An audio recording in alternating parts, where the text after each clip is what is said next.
السلام عليكم ورحمة الله وبركاته. بسم الله الرحمن الرحيم والحمد لله والصلاة والسلام على رسول الله نبينا محمد وعلى آله وصحبه أجمعين. اللهم علمنا ما ينفعنا وانفعنا بما علمتنا وزدنا علما. اللهم صل وسلم وبارك على نبينا وحبيبنا محمد.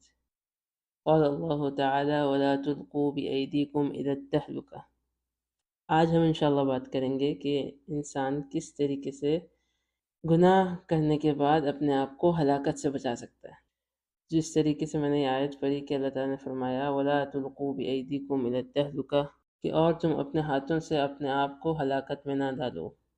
اس آیت میں اپنے آپ کو ہلاکت میں ڈالنے کا ایک مطلب یہ بھی ہے کہ انسان سے جب کوئی گناہ ہو جائے تو توبہ کرنے کے بجائے اللہ تعالیٰ کی رحمت سے مایوس ہو جائے.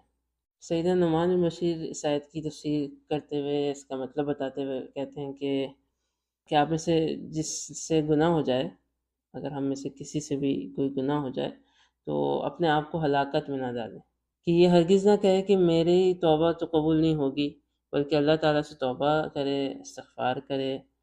بلا شبہ کہ اللہ تعالیٰ غفور الرحیم ہے. اسی طریقے سے سیدنا براء بن عازب رضی اللہ عنہ فرماتے ہیں کہ اس آیت کے بارے میں کہ هو الرجل یذنب الذنب فیقول لا یغفر اللہ لی، اس سے یہ مراد ہے جس سے کوئی گناہ ہو جائے اور وہ کہے کہ اللہ تعالیٰ تو اب مجھے معاف نہیں کرے گا. امام ابن جریر بھی فرماتے ہیں اور کہتے ہیں کہ اسی طریقے سے اللہ تعالیٰ کی رحمت سے نا امید ہونے والا بھی اپنے آپ کو ہلاکت میں ڈال دیتا ہے. وَلَا تَيْأَسُوا مِن رَوْحِ اللَّهِ إِنَّهُ لَا يَيْأَسُ مِن رَوْحِ اللَّهِ إِلَّا الْقَوْمُ الْكَافِرُونَ کہ اللہ تعالیٰ فرماتے ہیں اور کہتے ہیں کہ اللہ کی رحمت سے نا امید نہ ہو، کیونکہ اللہ کی رحمت سے نا امید تو کافر ہی ہوتے ہیں. اس سے ہمیں پتہ چلا کہ اگر انسان سے کوئی گناہ ہو جائے، چاہے کبیرہ ہو یا صغیرہ ہو، تو انسان کو توبہ استغفار کرنا چاہیے اور اللہ کی رحمت سے کبھی بھی مایوس نہیں ہونا چاہیے. اللہ تعالیٰ قرآن میں مختلف جگہوں میں اپنی رحمت کا ذکر کرتے ہوئے فرماتے ہیں. اس میں سے ایک آیت ہم دیکھتے ہیں، سورۃ نوح کی آیت ہے.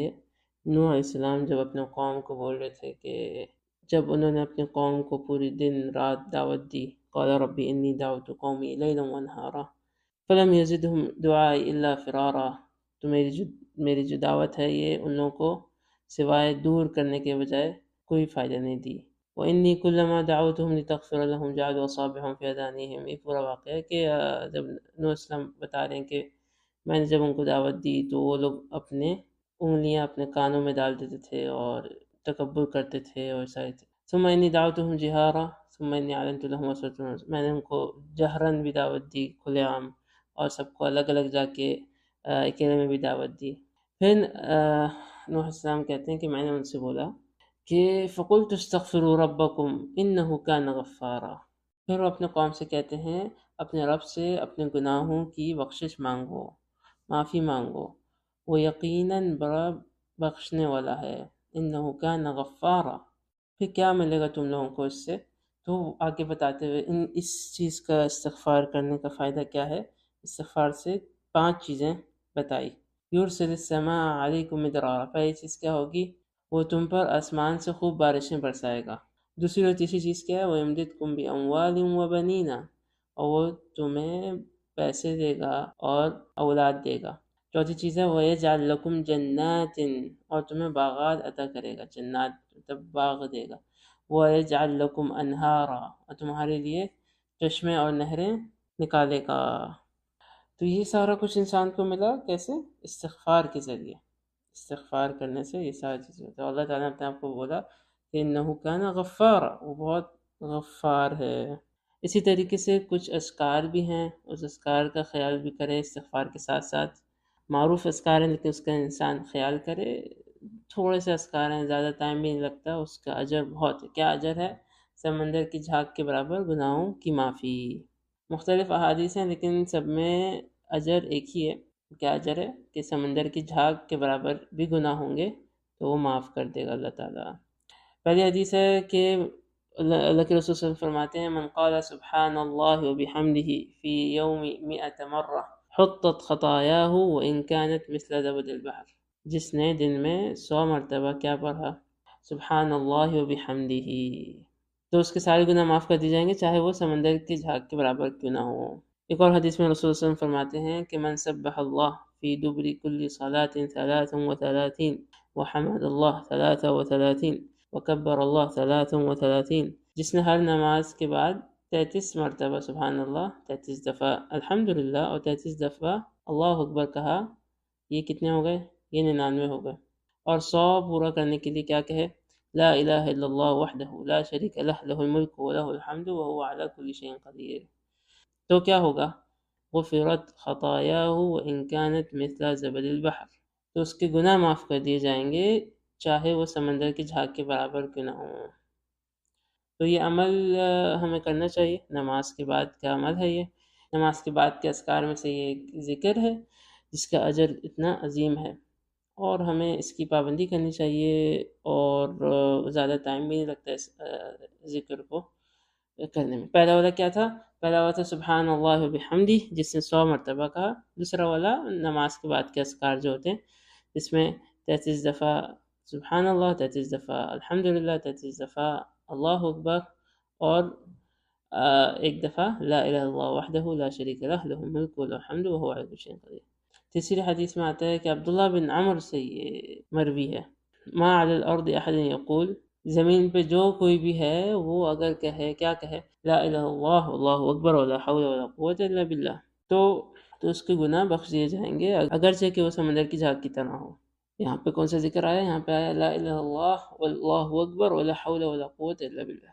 چوتھی حدیث ہمارے پاس ہے، ابو ہریرہ رضی اللہ عنہ فرماتے ہیں کہ من قال حین یأوی الی فراشہ، جس شخص نے اپنے بستر پہ جاتے ہوئے یہ کہا، کیا کہا؟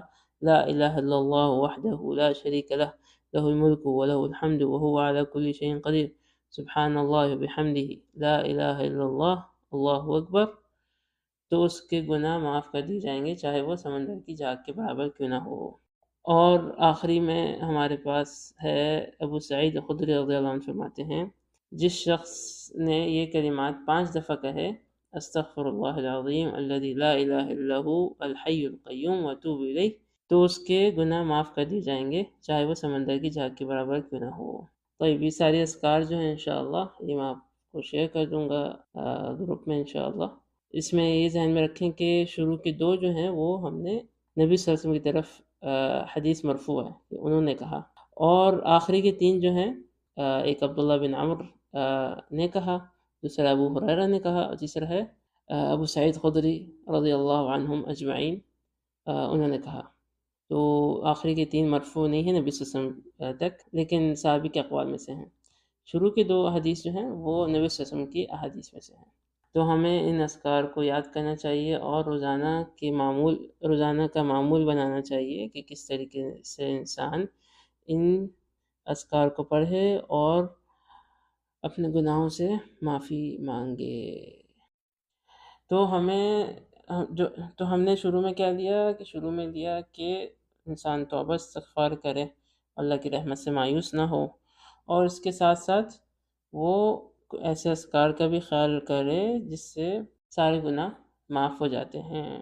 اور یہ سارے گناہ کی بات ہو رہی ہے صغائر کی، طيب جو کبائر گناہ ہیں اس کے لیے آپ کو الگ سے توبہ کرنی ہوتی ہے۔ پہلا والا جو ہو گیا، پہلا اسٹیپ جو ہے وہ توبہ استغفار، جس میں کبائر بھی آ جاتے ہیں۔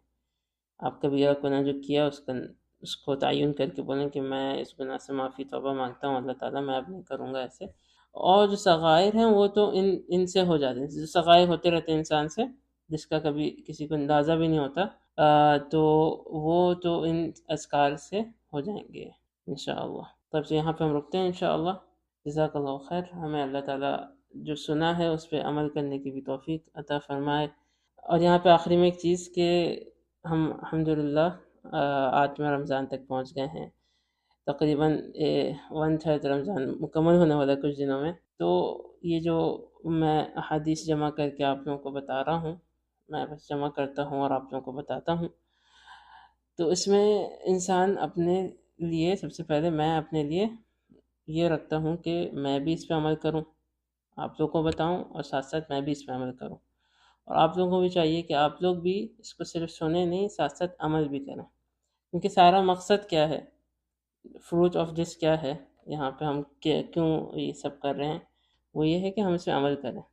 تو ہمیں اس پہ عمل کرنے کی اللہ تعالیٰ توفیق دے، اور جتنا ہو سکے وہ انسان کوشش کرے، ہر انسان کوشش کر سکتا ہے، اور ہر انسان سے غلطیاں بھی ہوتی ہیں.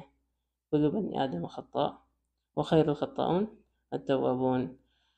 سارے بنی آدم جو ہیں وہ غلطی کرتے ہیں، گناہ کرتے ہیں، اور سب سے بہترین ان میں سے وہ ہیں جو توبہ کرتے ہیں. تو اللہ تعالیٰ ہمیں توبہ کرنے کی توفیق عطا فرمائے. توبہ انسان کو ہر وقت کرنی چاہیے کہ انسان سے گناہ ہوتے رہتے ہیں.